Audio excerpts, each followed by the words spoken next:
When God is silent, he is not absent. There are seasons when prayers feel heavy. You pray, but nothing moves.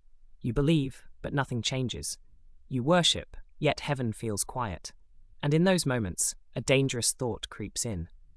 Maybe God has forgotten me. But silence is not abandonment, and delay is not denial. Sometimes God goes quiet, not because he is far, but because he is doing something deep. God often works underground before he moves publicly. Before a seed ever breaks the soil, everything happens in darkness. Roots grow where no one can applaud. Strength forms where no one can see. In the same way, God often develops us in hidden places before he elevates us in visible ones. Joseph was in prison before the palace. David was in the field before the throne. Jesus spent 30 years unseen before 3 years that changed the world. If your life feels hidden right now, it may be because God is strengthening your roots. The waiting season is not a waste. We live in a generation that rushes everything. Fast results, fast success, fast answers. But God is not rushed. Waiting seasons teach us dependence instead of pride, faith instead of control, trust instead of panic. Sometimes God delays the blessing because he's preparing you to survive it. What you're waiting for could destroy you if it arrived too early. God is more concerned with who you're becoming than what you're receiving.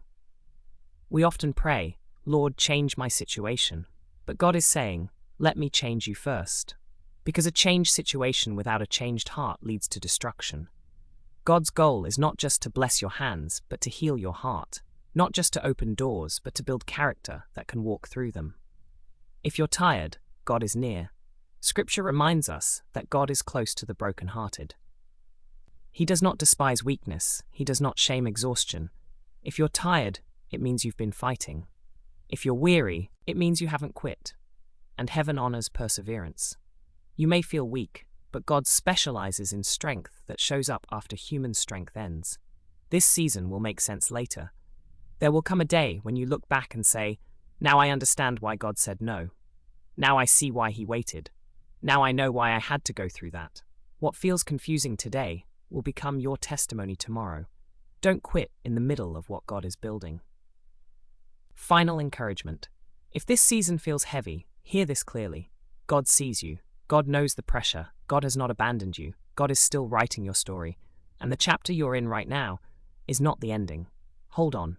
Trust deeper. Keep believing. Because God is not done with you yet.